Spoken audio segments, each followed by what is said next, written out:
Okay, so we'll begin. We're holding Perek Yud Bet, chapter 12 in Tehilim. Short chapter, very important chapter, talking about very relevant issues, problems that existed in the past that David HaMelech relates to throughout his life, his personal experiences. And after all, anything that is documented by the prophets, including Tehilim, which is also prophetic, is intended also for future use. This is not just a prayer book full of important prayers and praises to Hashem. It also contains within it many messages, things to look out for, things to be aware of. Many parts of Tehilim are intended to strengthen our faith, especially in the light of all kinds of troubles that surround us, especially the Jewish nation. So David HaMelech, as you know, was surrounded by enemies, and the worst enemies are enemies from within. Jews, just like himself, and even members of his family, which makes things even worse. When one's own family is against you. So what can we do? Well, the best thing to do is to turn to Hashem, of course. But sometimes we don't have enough merits to just turn to Hashem. Perhaps our prayer is not strong enough. Perhaps we're not sincere. And we need to do all kinds of efforts, ishtadluyot as they're called in Hebrew, all kinds of efforts to protect ourselves and to not be too naive. You know, it's nice to be a good person, a kind-hearted and giving, but there are evil people out there. Unfortunately, there are crooks, and crooks that think about how to steal from you a whole night. They don't just wake up in the morning and they say, well, I'm in the mood of stealing. You know, there are people whose whole nature is twisted, corrupt. And some of them are unfortunately observant of the mitzvot. And I say observant of the mitzvot, I don't mean of all the mitzvot, you know, because they're crooks. So they are observant of some of the mitzvot. In other words, they may keep Shabbat, they may keep kosher, whatever suits them. But they are weak in some other area. And I say weak because I give them the benefit of the doubt. Obviously, we all have an evil inclination, and they're maybe not doing it always intentionally. They have a need. They need some money, so they'd like to take it from somebody else. But nonetheless, David HaMelech is not talking about those who are just, you know, once in a while in the habit of cheating, but those whose inner nature is really, really bad to begin with. And it's not only because of a bad education that they received, it's not only because of their surroundings that they are like that, but there are those who are more inclined, whose essence is simply more inclined to harm people and to conduct themselves in an evil way. It does not mean, however, that they don't have free will. Every human being has free will. Every human being has the ability to be good or bad. And we explained many times that to do good means to do the will of God. It means to do that which is purposeful, that which contributes to the building of the world, to sustaining the world. That is good. And there could be a lot of good coming from different directions. It doesn't necessarily have to be Jewish in origin. Good can exist everywhere. There's a lot of ability to do good in many ways. But on the other hand, there is the ability to do bad. And God created the two in order to enable us to have free will. And as a result of that, we have challenges. Everyone goes through many kinds of challenges where he may be tempted, tested as to how we react, whether we do the right thing, the wrong thing, and so forth. David HaMelech is not complaining so much about those who fail some of these tests. He really has a hard time with those who are almost pretty much committed to this kind of a lifestyle. And when somebody's committed and doesn't have second thoughts about what he does, his chances of doing teshuvah are almost nil. And all of us know that the right attitude towards people who sin is, may they one day repent, may they one day come back. Perhaps I will say something nice to them and one day they'll change their mind.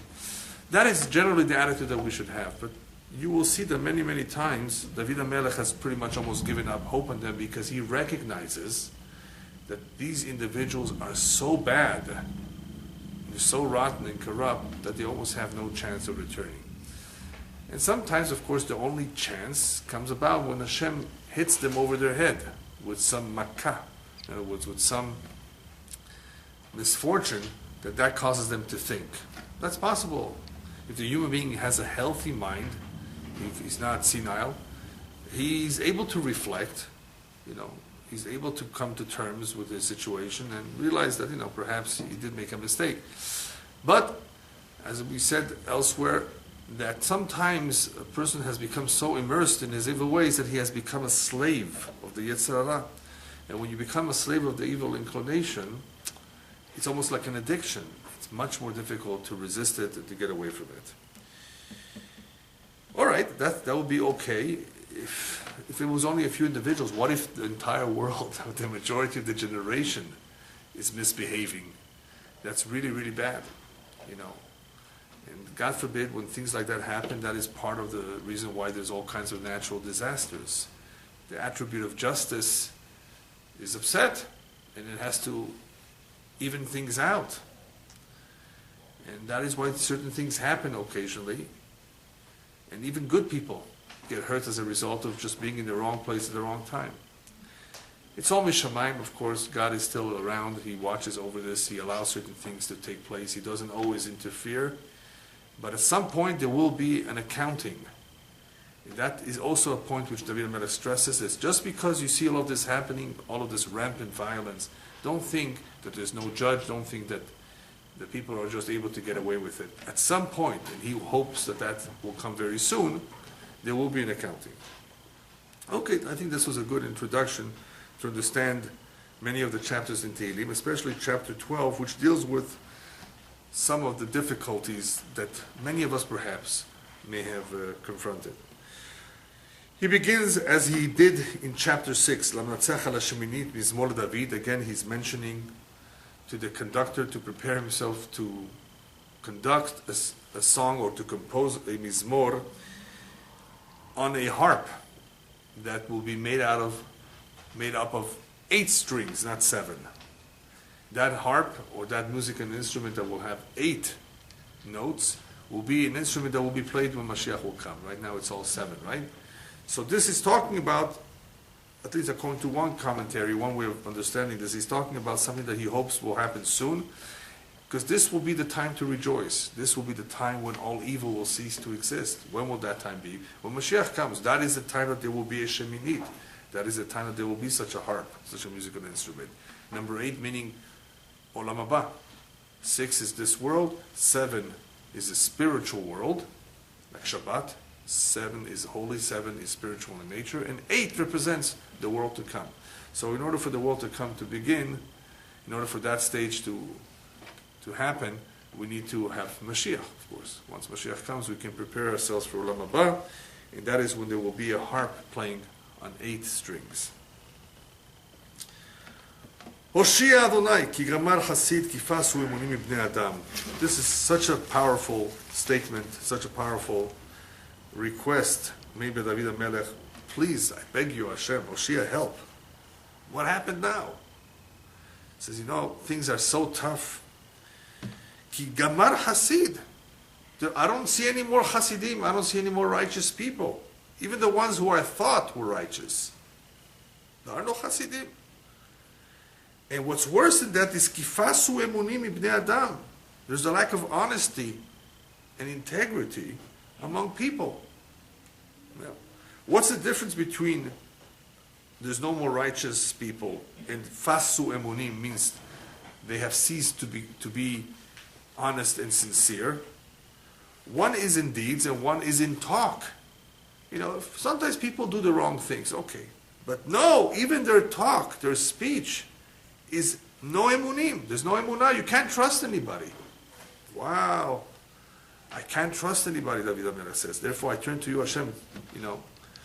There's no more chassid. And when he says there's no more chassid, he's not only talking about righteous people, he's concerned also that if there is no honesty, even amongst the observant people, the generation cannot last long. In other words, many times a community, a generation, is able to survive bischut tzadikim, They are able to help. They are able to defend. But when that is not available, Hashem, David HaMelech says, I turn to you, Oshi Hashem, only you can help. We can only depend on you. Because there is nobody else. Nobody to trust.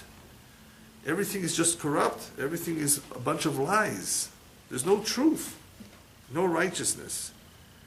B'mi bnei Adam, amongst people. This particular problem was unfortunately exacerbated, or in other words, became worse, became very, very noticeable during the time of the Churban Bayit, when the temple was destroyed, first and second, but it's even in the first. People could not trust each other. It was a situation where emunah was weak in general. That's emunah between us and Hashem. And then there's emunah between people. Could you imagine? I mean, one pretty much follows the other, I would say. People's emunah and bitachon, faith and trust in God, weakens, then automatically what will follow is the emunah in other people as well. So this is a symptom, a problem that occurred during the time of the Beit HaMikdash. And what's so sad about is that once again, the rabbis tell us that le'atid lavo, during the generation of Mashiach in the future, which is nowadays the end of days, ha'emet teheh ne'ederet v'na'aset adarim adarim. Truth will be lacking, and it will be splintered into many groups. Every group will claim the truth is with us. Reform, conservative, reconstructionist, you name it. That's just, from Judaism, you have all kinds of parties that emerged to try to reinvent the wheel according to their standards. And then you have other cults and other religions that emerged. And everyone claims, no, come to us, we have the truth. That's what the Baha'is did also with Islam. Right? So you have it all over the world. It's not just a symptom or a problem amongst the Jewish nation. It is a problem everywhere. When the president tells you, read my lips, and he's lying. That is what he's telling you, read my lips. Otherwise, why should he have to tell you that? He's trying to convince you of a lie. You can trust me. Well, obviously, because I can't trust you, I have to tell you, use such words like read my lips. So this will be a problem. And this is the generation that we're talking about. We are in this generation, we can see it, it's so obvious. Kifasu emunim, that it's very difficult to trust. Very, very difficult. And of course, this is as a result of all kinds of problems in human nature, and because of the times, because of the pressures that produces this kind of lack of trust. And by the way, when we're talking about lack of trust, lack of all kinds of issues and problems, this causes also divorces. This causes problems amongst husband and wife. That's also a relationship that can suffer as a result of lack of trust, misunderstandings, and so forth. So it's a problem of the times. So David HaMelech is talking about that too. Hashem, help.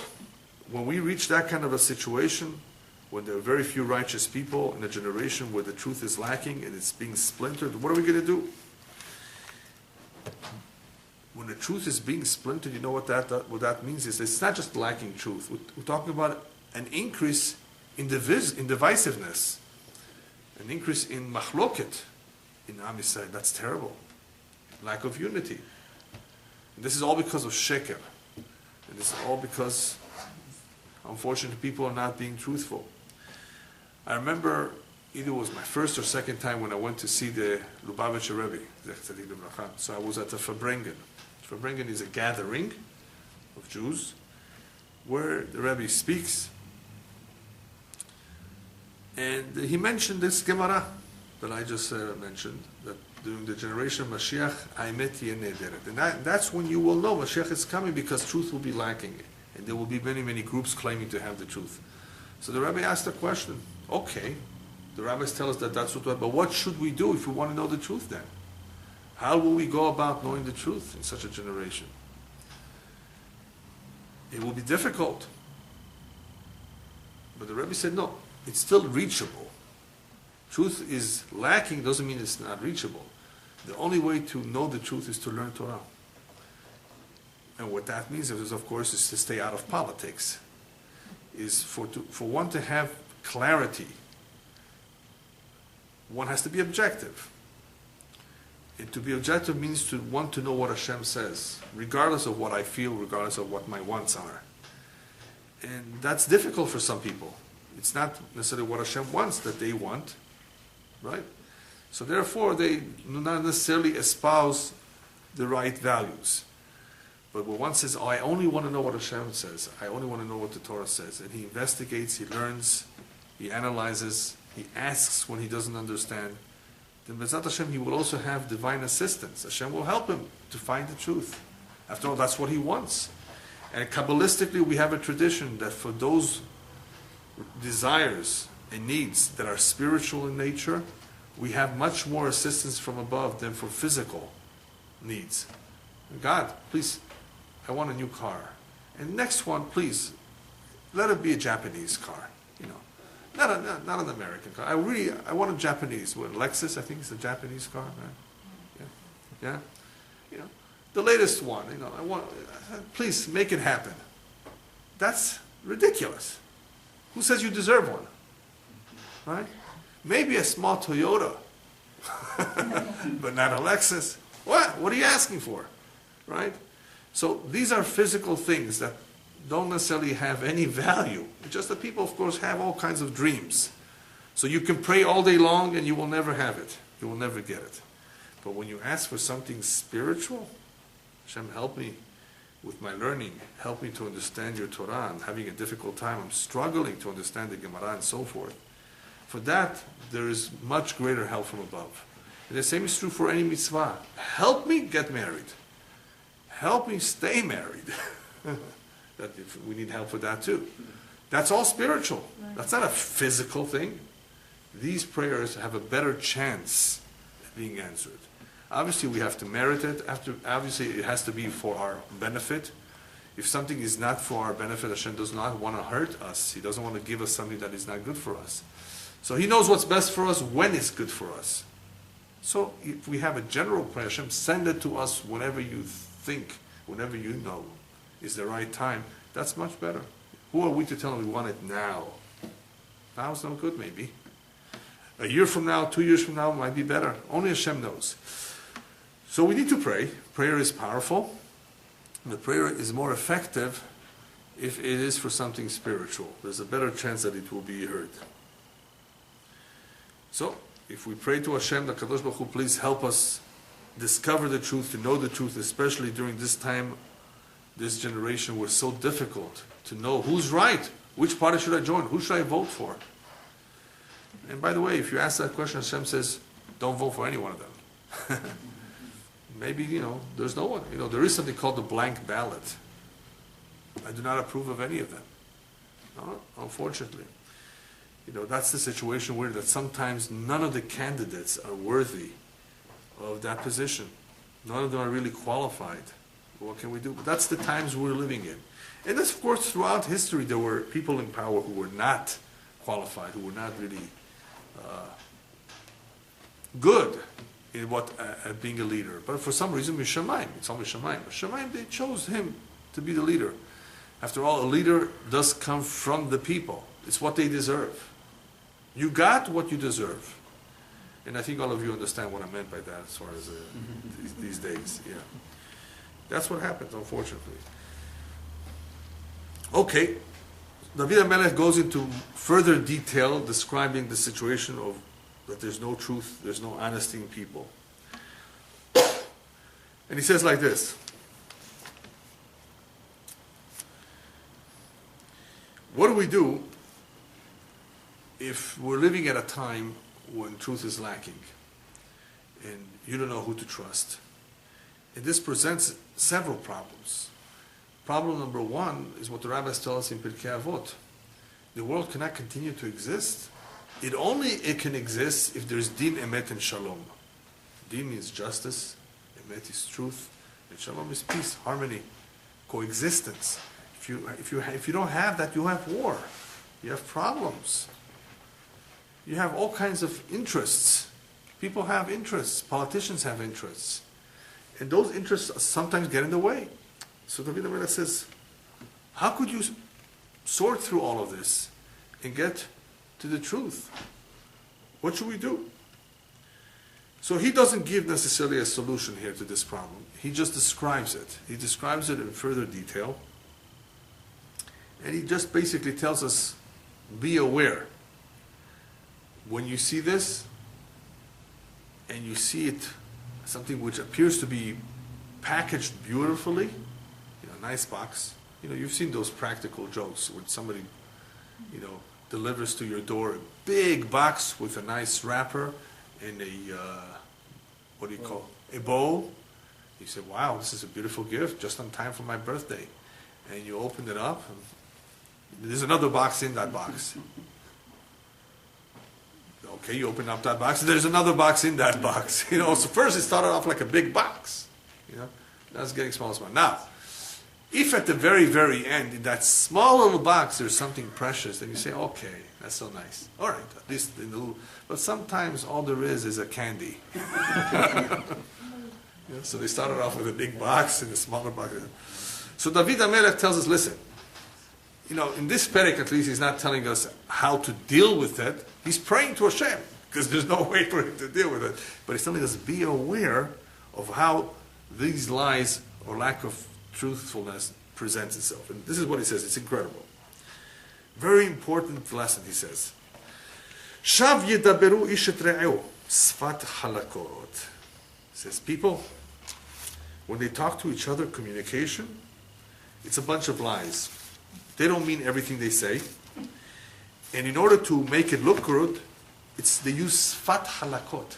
They use flattery. Because they have to make it presentable. They call you up on the phone, sir, we want to let you know you owe yourself a vacation and we have a perfect deal for you. 50% off, 5-star hotel. Says, first of all, who told you I owe myself a vacation? I just had one. Oh, you can take another one. They're not interested in you resting and having it. They want to sell you something, right? But they make it sound like that. 99 cents. $4.99. It's not $5. No, it's $4.99. Is there a difference? They say yes. People like that. It's less than 5. But it's sheker. Because the whole kavanah here, the whole intent is for you to see that it's not 5. But it is 5. Come on. So sfat halakot, a lot of times, this is the way all kinds of people, in all kinds of situations, use a method to convince you of something which is really, really not what is intended. It's shav. A lot of communication is false. In Mexico, Mexico is beautiful. Mexico is nice. People are very kind. People are polite. And I like it very, very much there. Nonetheless, every country and every mentality and every culture has some weaknesses. And I guess it's interesting to notice weaknesses because sometimes they're innocent weaknesses. Nonetheless, the foundation of it is what he's saying, shav. I'll give you an example. Somebody tells you when he sees you, and he didn't invite you to the wedding, okay? You're not on the list. Oh, how are you? I haven't seen you in a long time. Yeah, and I heard your son or daughter is getting married. And you tell him, no te tardes. Which means, make sure you don't come late. Whenever I hear that, I laugh so much. You think he really means to have him? Why are you telling him don't come late? You never invited him to begin with. Now, if you invited him and you're expecting him, well, all right. Why say that? Do you really mean he shouldn't come late? What if he wants to come a little late? What if he can't make it? It's like, oh, I have to have you in the beginning. Otherwise, you're going to miss out. It's an expression which is intended to communicate, I can't do it without you. I really want your presence, and it would be an honor to have you. But it's not real. It's not real. It's shav yedaberu. Ish et re'eu sfat halakot. Chaplusi. flattery, shtiyot, nonsense. This is just a cream, cover-up. It's not real. Now, why say it? And that's the way people thought. They want to make it look nice, you know. I'd rather you not come, but they always want, you're not invited, but, I forgot, What are they going to say? So, no te tardes, make sure you don't come late. Wow. Incredible. And every country and every language, I'm sure, right, has some other expression. Kapil nadare. Yeah, what's the big deal? All kinds of these kinds of expressions in all kinds of languages that pretty much say the same thing. Belev valev yidaberu. What is belev valev yidaberu? So one pirush means they speak with two kinds of hearts. That's one commentary, simple commentary. Belev valev yidaberu. They speak with two hearts. One heart is a heart of hatred or dislike for someone. That's what they have, one heart like that. But the other heart is expressing a smile and words of praise. And I haven't seen you in such a long time, and it would be such an honor to have you. So they're using two hearts. This is the way they live their life, with two hearts. That's one pirush. Another commentary says, what are the words belev valev yidaberu? It's what I told you before about read my lips. When people who are not honest want to convince you, they'll use extra words, such as, I'm telling you this with all my heart. When somebody tells you that, he's lying. Why say that? Because you're trying very hard to convince, so you have to add adjectives and words. Believe me, I say it from the bottom of my heart. What bottom? What heart? So that's another commentary, which is also true. When people have to add something to enhance their product, it's probably a lie. You don't have to. Something that is good is good. You don't have to add anything. I'm telling you, take it from me. Believe me. I wouldn't lie to you. He's the biggest liar. I wouldn't lie to you. Why say something like that? You see? One of my favorite pirushim, which I don't know where I saw it, right now I can't recall, is on this pasuk, is like this. It's a waste of time. This pirush says it's a waste of time that people talk in a flattering way.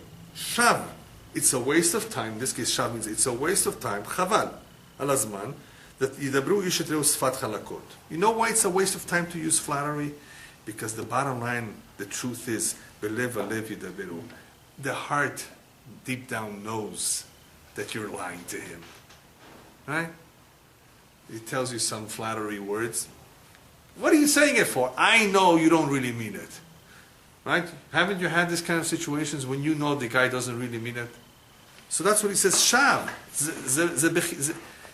As we say in Yiddish, ze zist. Ze bechinam. It's how do you say in English? It's a waste of time. It's redundant. It's extra. It's not necessary. It's hearsay. Hearsay? Yeah. In other words, it's in Yiddish you say imzist. It's completely for nothing. Yeah. That you use your flattery because deep down, belev valev yidaberu. People know. Most people. Sometimes people are, naive. People know that this is not true. The hearts speak. Lev valev yidaberu. The hearts are speaking. You can tell, as I told you many times in Mishlei, people know if you like them or not. It's how you feel towards somebody, that's the way they feel towards you. As long as you know each other after a long time, I guarantee it, 100%, not 95, 100%, whatever you feel towards someone, that other person feels exactly the same thing. You just couldn't stand him. In Spanish, there's a beautiful expression, no lo puedo ver ni en pintura. I can't even see him in a painting. There's some people that you can't take. So I assure you that other person also cannot take it. It's a mirror image. And if you like somebody, he likes you too. 100%. So if you have any doubts, well, what do you feel towards somebody? Whatever you feel he feels towards you, this is approximate. I say approximate because some people are more giving than others, are willing to sacrifice more than others, are willing to go out of their way for the other person. The other person will not go out of their way, but they still like you, they still appreciate, they still feel the same.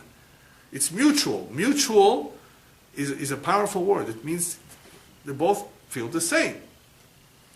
That is why one of the commentaries says that Rivka was telling Yaakov, you know when I'm going to bring you back home and you're going to be safe from Esav? Beshuv av hamat achicha mimcha. When you stop being angry at Esav and disliking him, that is when I will bring you home. Because when you stop disliking him, he's going to stop disliking you. And then hopefully there will be a greater affinity between the two of you. So, one of the commentators say that is why Yaakov sent gifts to placate Esav. Because by giving to him, he was saying, I have nothing against you. And I guess it helped a little bit. So this third way of understanding this pasuk is belev belev yidaber. Forget all the flattery. People really know the truth. They know what you mean because the hearts are talking to each other, not the lips. Okay, so since there's very little we can do to stop these people who are corrupt, who are cheats, who are liars, David HaMelech turns to prayer and says, Yachret Adonai kol siftei halakot lashon medaberet gedolot. Hashem, please cut off, destroy, eliminate all those who are smooth talkers, as it's called in English. Siftei halakot, smooth talkers. Eliminate them. Lashon medaberet gedolot, those who are braggarts. Medaberet gedolot, people who boast, who brag. What's bragging? To brag, to boast, it's a combination of arrogance and lies. Because he's making himself be something that he's not. In reality, he's adding to it. So you have a combination of arrogance and lies. David HaMelech is asking, these people, we don't want them around. Please eliminate them. Now, how will Hashem eliminate them?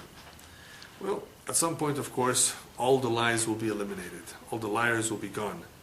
But even in the present, rabbis tell us a lie cannot last long because a sheker en lo raglaim. Lies don't have feet. Look at the word sheker in Hebrew, shin kuf resh.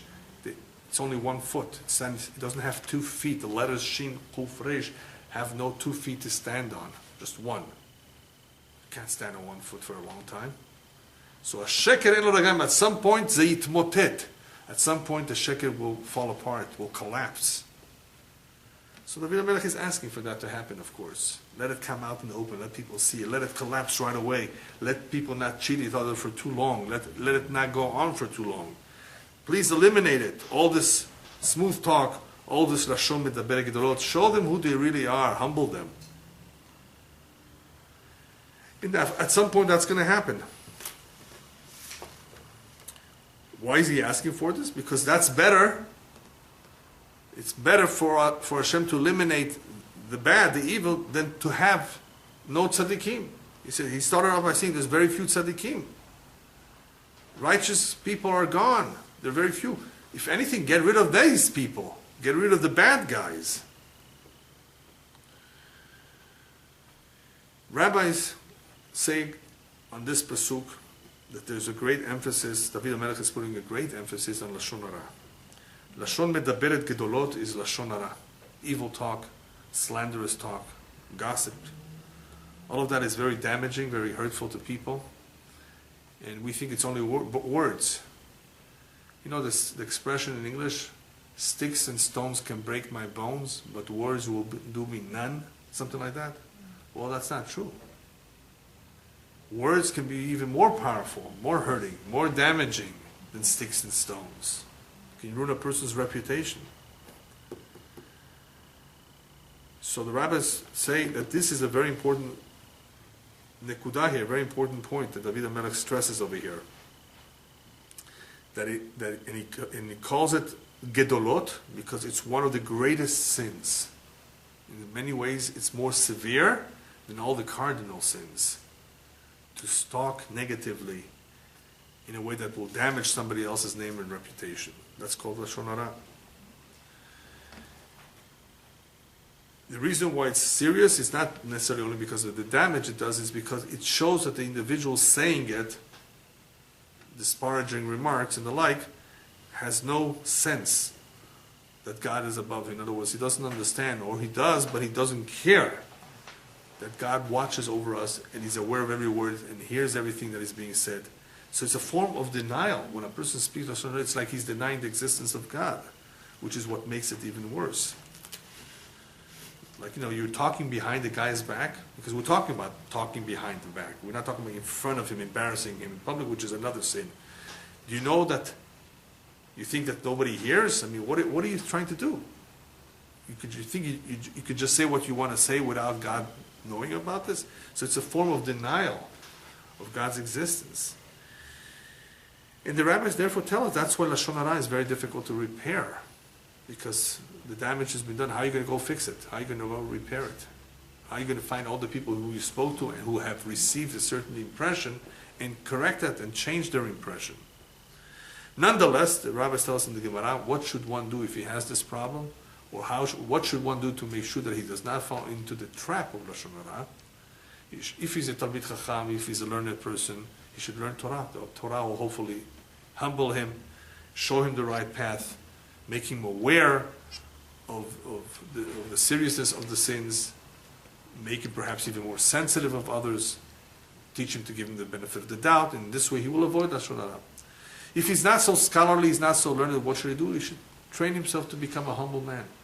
Humbleness will help him. People who are humble do not make fun of others. Humbleness is such a beautiful midah, quality, that it helps an individual stay out of a lot of trouble. And he won't accuse people, lie about. I mean, humbleness is just such a lofty midah that it helps us in many, many ways to make us strong, to resist the temptation of looking down at people or saying something negative about them. So combination of learning Torah and hopefully working on ourselves to become more humble will help us stay away from Lashon Hara. When we learned Mishlei, if you recall, Shlomo HaMelech, who in Mishlei, in the book of Proverbs, speaks about all areas of life as well, makes the following comment, says the following: Mavet v'chayim b'yad halashon. Life and death is in the hands of the tongue. In other words, the tongue can ultimately determine whether we will live out our life or not, chaz v'shalom. In other words, Lashon Hara, if a person uses his tongue in a very, very bad way, negative way, it could shorten his life.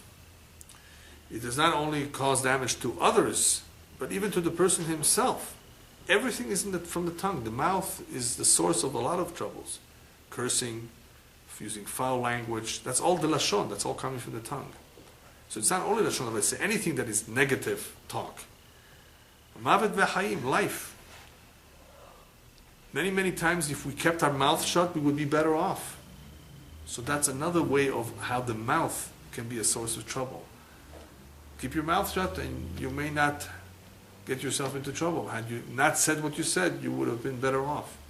So life and death, in other words, the ups and downs in lives are many, many times caused by our mouth. You know how they say in English thing, he put his foot into his mouth? Something like that. No, it was made a big mistake by saying something that he should not have said. He didn't think too much about it. So he acted impetuously and got himself into trouble. So a lot of the troubles, perhaps the majority of the troubles, come from the misuse of the mouth. All right, next pasuk. He continues on to describe those individuals who are wicked,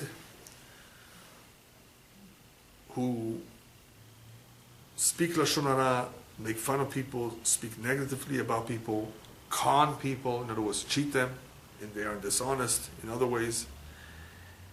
And he describes us like this. He says like this: Asher amlu lishonenu nagbir. These individuals, they think that with their tongue they will be able to prevail. Nagbir means אנחנו נוכל להתגבר על כל מצב, על כל אחד. We will be able to prevail. We will be able to succeed in being conniving, in being sly, in being able to get what we want. ללשוננו נגביר, this is a powerful tool we have. Smooth talking. This is the way we will sell. There's all kinds of businesses where the revach, the profit, is 500%. You know that? Usually you go to a supermarket, you go to, I don't know, even a furniture store. Even you go buy a car. What's the profit that the salesman is going to make? Or the owner, I should say, not the salesman. He's in the salary.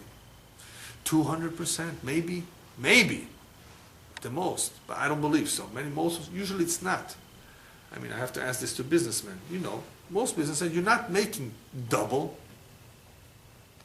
What is it, 45%? 50%? There are certain products out there, and this I was told by the people who market them. I make 500% on this. I said, 500%? Yeah, it costs me, I don't know, $2, and I sell it for whatever, I don't know, $100. That's even more than 500%. He says, how do you do that? He says, I'm able to convince the people who really want the product. We're not talking about people that don't want the product, because that's not right. People who want to buy these kind of things, that this is really good for you. This will make your skin so smooth and soft. And it's all in the head. You think it really makes it smooth and soft? So does baby oil.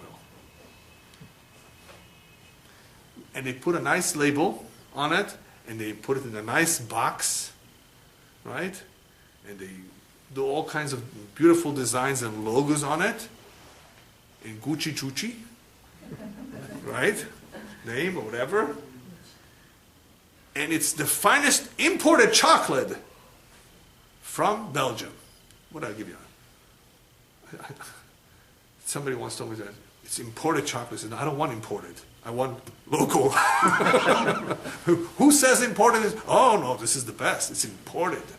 It's all lies. Imported chocolate. We couldn't use local chocolate. We have to import it. The imported is better than the local. It's all lies. So, Asher amru lilshonenu nagbir. Yes, we will use our tongue to prevail. Sefatenu itanu. Our lips are with us. They basically, this is what sells. Mi adon lanu. Who tell us what to do? Who's our master? Nobody's aware of what. We can get away with it easily. And on this words, mi adon lanu, unfortunately, a lot of people fail. Because mi adon lanu is also referencing Hashem. Hashem doesn't know. Hashem is not aware. When it comes to the sin of ona'ah in the Torah, ona'ah means to overcharge and to cheat people. Ona'ah also means verbal abuse. But I'm talking about the financial abuse, which means to cheat. Torah says, V'yareta melokecha. Be fearful of your God. So the commentaries ask, well, why is the Torah only saying be fearful of your God in some of the prohibitions, in some of the transgressions, not everywhere? So they explain to us the reason for that is wherever there is an area where people could never find out the truth, because it's davar ha-masur lalev, it's things that are only subject to the heart knowing, the knowledge of it is not public. Only the guy selling it knows this car I'm selling to you as is. And you know that the transmission is going to go kaput in about 2 miles from now, after he drives it off home. That's gnevat dat. I mean, you're stealing his mind. That's completely distorted, justice. This is corrupt. But because the guy coming back to you will say, why did you do this? And you can always say, I didn't know. How are you going to prove it? Because it's one of those things that is masur lalev, only the heart knows. Whenever something is masur lalev, ne'emar bo, v'yareta melokecha ani Hashem. Be careful. Fear God, because I am God. I know the truth. I know that you deep down, you knew that the transmission was going. You knew that this is rotten and it's going to fall apart. And you still sold him and you told him as is. You're not allowed to do that. That's stealing. That's twisted. That's corrupt.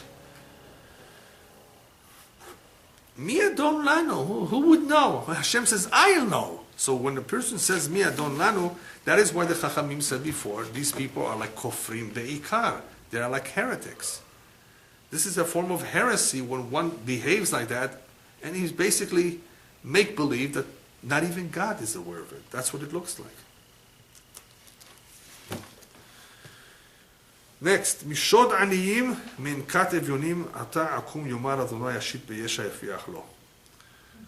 Okay, the first part of the pasuk is somewhat easy to understand. The last portion is a little difficult. The beginning, he says, Hashem really says these words. You know what will get me to fight for the truth? Hashem says. You know what's going to really get me or arouse my anger or arouse the attribute of justice, to do justice in this world? Is mishod aniyim min kat evyonim. If there is rampant stealing, cheating of the poor, of the needy, min kat evyonim, from the complaints, from the moaning of the evyonim, of the needy people. If these are the ones who are being subjected to lies and cheating, not average people making a decent living, but the poor and the needy, if they are being taken advantage of, Hashem says that will get me upset more than anything else. Ata akum yomar Hashem. That's what will get me to take revenge or to punish those who do these kinds of things. Going after the poor and the needy? Go after the rich. It's not right. It's stealing. But if you go after the aniyim and the evyonim, if there's shod means to plunder, to rob the poor, or if I hear the cry, the moaning, the complaints of the evyonim, oh no, this is what will get me going. When will that be? So the last words are a little cryptic. The last words of the pasuk read like this: Ashit beyesha yafiach lo. Yesha means salvation. Yesha means to help. Ashit beyesha, Hashem is saying, I will place myself, I will come out to help. I will come out to save. That is when this will happen. In other words, Ata akum yomar Hashem, you want to know when this will be? That I will akum, that I will get up and I will take revenge and I will punish them? Very, very soon. When Mashiach comes, Ashit beyesha, when I begin to put into place my Yeshua, when I begin to actively help and save my people, save the world, that is when you will see a tremendous justice, a tremendous act of the attribute of justice in taking revenge or in punishing those who were crooks. So that's one way of understanding the words Ashit beyesha. In other words, he's saying that this will happen when I will come out and save. And when will that be? When Mashiach comes. Yafiach lo. Yafiach lo means, well, according to one interpretation, and that is when I will blow away the Reshaim. That is when I will do away with the Reshaim. It was Ata akum yomar Hashem, when will I get up? When I see this kind of thing? It will especially take place, Ashit beyesha yafiach lo, when I will get rid of the Reshaim. Yafiach lo could also be referencing the Rasha himself, who always puts stumbling blocks, bahim. Some want to say that is, in other words, either way, it's talking about the Reshaim, that HaKadosh Baruch Hu will save in the end of the day, hopefully very soon.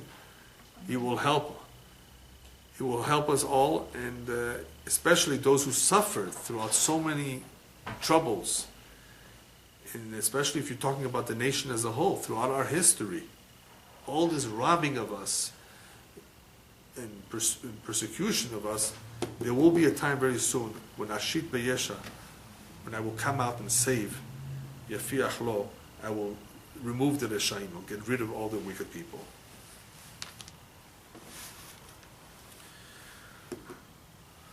This pasuk over here about Shod Aniyim and Kat Evyonim, rabbis tell us, is significant because it reminds those people who unfortunately are doing this kind of thing that, you know what, if you don't pay for it here, you're going to pay for it up there.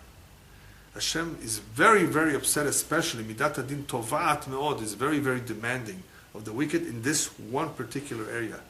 The poor, you know, like the famous pasuk when Natan comes to David and tells him, Magam Ratzachta, Gam Yarashta.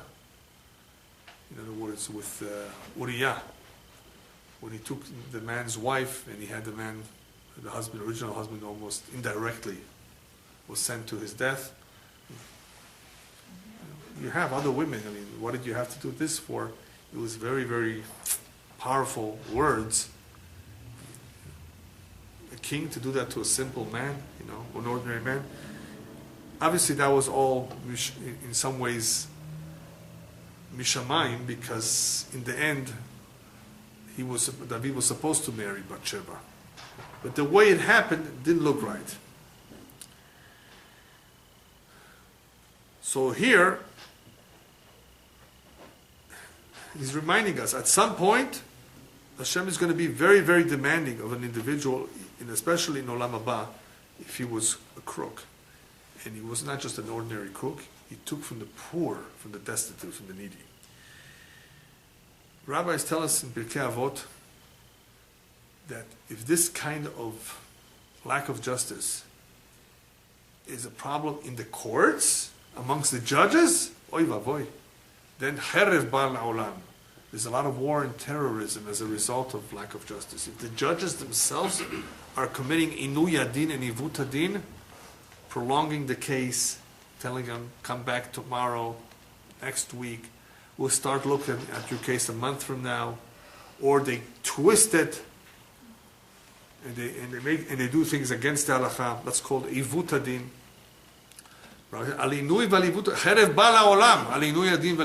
Because of this kind of actions, if the judges are corrupt, if the leaders are corrupt, this causes cherev, war, terrorism to come to the world. So you can see that at some point, Midat Adin gets up and says, enough is enough. And that is one of the reasons why cherev is a form of natural disaster, war, terrorism. I mean, if it's not from the sky, something coming down, but it's another form of a natural disaster that is coming about as a result of something not being right in society.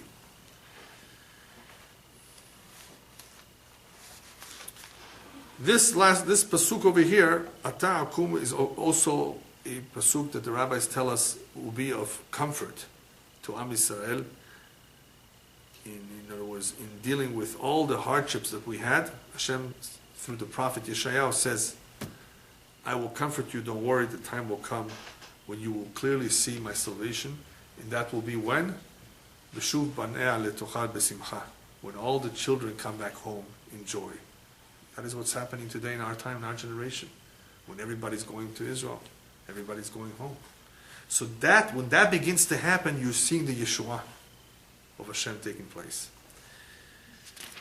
All right, the last few pesukim. Im marot Adonai amarot tehorot kesef tzaruf ba'ali la'aretz mezukak shivatayim. The words of Hashem are pure words. What does pure mean? If Hashem promised, you can trust Him. You can believe that He will keep the word because they're pure. Hashem's word, Hashem's promises, tehorot. The Torah is tehorah. It's pure, complete, 100%. You can be secure with it. Because we were talking about all this lack of trust, all of these problems with human beings, mortal beings. But Imrot Hashem, Amarot tehorot, they're pure, crystal clear. They're so clear. He describes it as kesef saruf ba'alil la'aretz mezukak shivatayim. It's like refined silver that is so refined, ba'alil la'aretz. The word ba'alil means like the best, or like the silver that is known to be pure. Ba'alil means that which is pure and that which is pure according to the highest standards, perhaps we could say, in the land. Mezukak shivatayim, it has been refined 7 times. So This is the way of describing the Torah, a way of describing Hashem's promise, that you can rest assured, if Hashem says something will take place, it will happen. No doubt about it. And Baruch Hashem, we're not living 200 years in the past. We're living in a time that for sure, Mashiach is going to be coming. There's no doubt about it. Yeah. So therefore, all of the words that we are being told by Hashem are so pure that you shouldn't have any doubt about it. In other words, you will protect them, you will watch over them forever. This is the last pasuk of the Perek.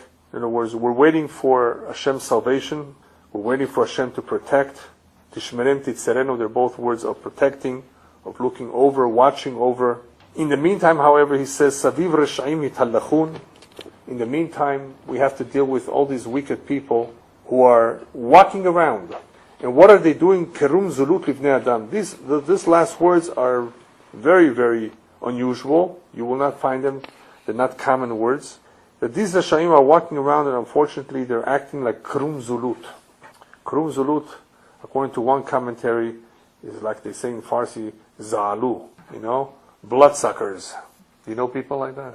Oh, yeah, unfortunately. Yeah. So, Kurum Zulut, these Reshaim are like bloodsuckers, like alukot, as we call them in Hebrew. Shemotzetzot et adam, that suck the blood of the poor, unfortunately. And in the meantime, that is what they're doing. So we were asking for Hashem to come out and help so that this doesn't happen. The other pirush of Kurum Zulut is that the rabbis tell us, David HaMelech is talking about Barim she'omdim berumo shel olam. Kurum means there are many things that are very, very lofty, like prayer. But zulut, anashim mezalzelim bahem. People are being disrespectful. People are taking it for granted. People are belittling or cheapening things that really deserve much, much more of their attention. So, chaval shekrum zulut livnei adam, the things that are so important, people are looking down at them. That is the other pirush. The other commentaries say krum zulut is when the Reshaim who are walking around are getting away with it. That is Krum Zulut for Enoshut, for Bnei Adam. It's a disgrace. It's a disgrace, a total disgrace for humanity if such people can still walk around free. They should be behind bars. We would like them not to exist. But what can we do? So we're waiting for Hashem to get involved. That's the other Pirush. Rashi says, Krum Zulut Livnei Adam, these Reshaim, they don't like Kirum Zulut when a person who's a zol, who's down, comes up and achieves power, achieves a high position. David HaMelech was a shepherd. People were jealous of him. Look at this guy who came from nothing. Look at where he's come. So sometimes that's this reality, that the Reshaim do not like it when those who are down, those who are low, Kerum, when they are elevated, when they go up. And the other Pirush is that Reshaim, of course, are always walking around making fun of those who are less than them. That's another pirush. Saviv reshaim mitallachun, they walk around. Kirum zulut, like the people who feel that there's so much on top of the world. Zulut livnei adam, they are being disrespectful of people. Unfortunately, this is the situation that we have to deal with. Don't think that you can change it so easily.